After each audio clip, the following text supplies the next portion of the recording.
he could just plug and play with anybody. He worked with everybody.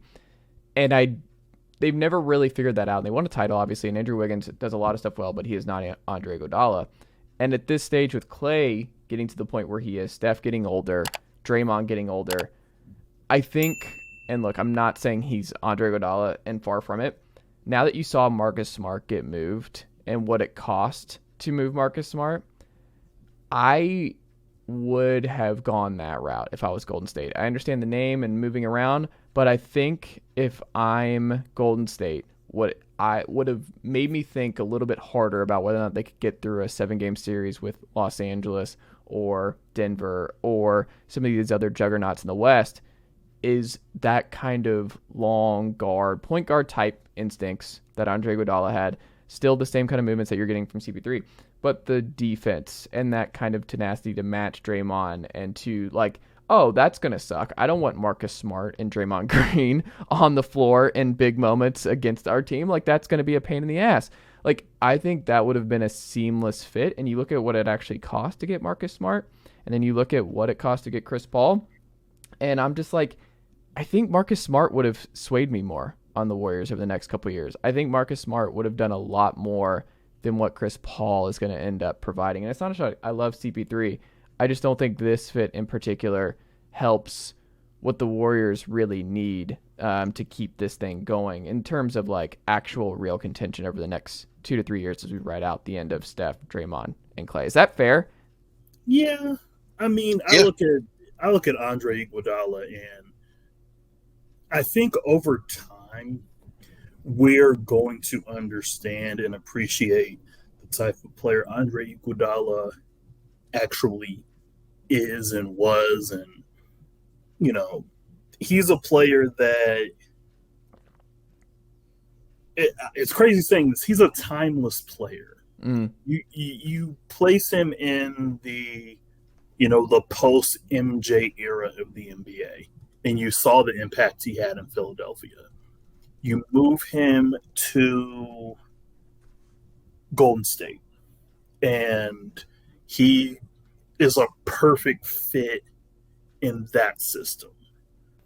I don't think you're going to find many types of that guy in the league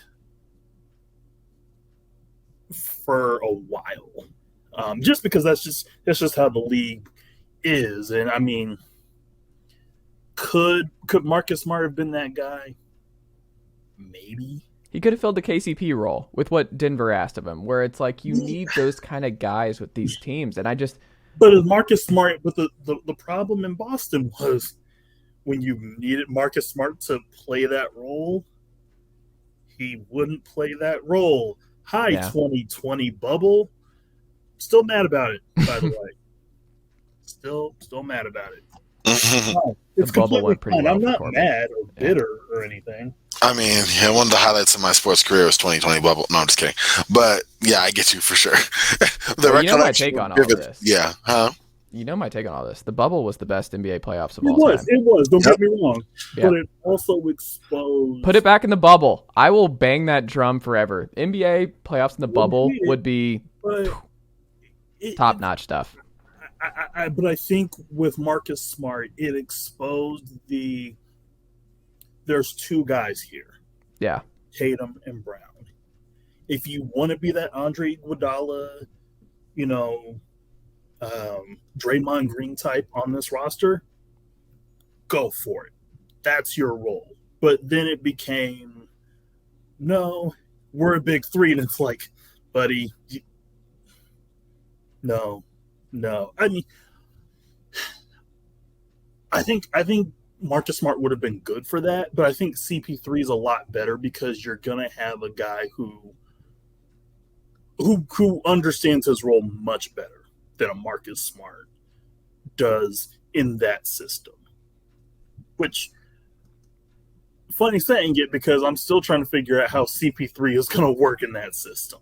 So. Yeah, I think it'll be fine offensively. I just don't think defensively. I'm very, very curious. I think they're sacrificing defense. They're okay with it. Just going, screw it.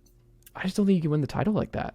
And I wonder what their expectations are internally over the next 2 years. Is it just pseudo contention, and you're just hanging around, ride out the best years of Steph and I mean, Clay and Draymond, the gang's back look together. At the West. Yeah. Just wide open. The West is wide open? Yes. Oh, I don't think so. The West is, I think it's firmly the just West is wide the open. Nuggets and Lakers if healthy. I just don't see. But that's the thing. If healthy. Yeah. Because it takes one injury from Denver. It takes, AD turning back the clock and being the, 2014, 2015, 2016 AD, which we're all still waiting on. I know Corban's waiting on it. Yes, sir. You got that right. I think it's gone, but but it takes something like that to happen. Like, I don't think to me the West feels like where it was after 2014 when the Heat won. So it's like, oh, great, awesome. But then you're looking forward and you're like, okay, you still got this team, you still got this team, you still got this team. There's still a lot we've got in the West. And is Denver the lead dog right now?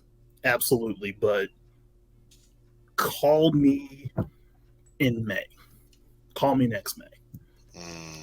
That's fair. Corban. Greg Popovich got a 5-year extension. So Greg Popovich is going to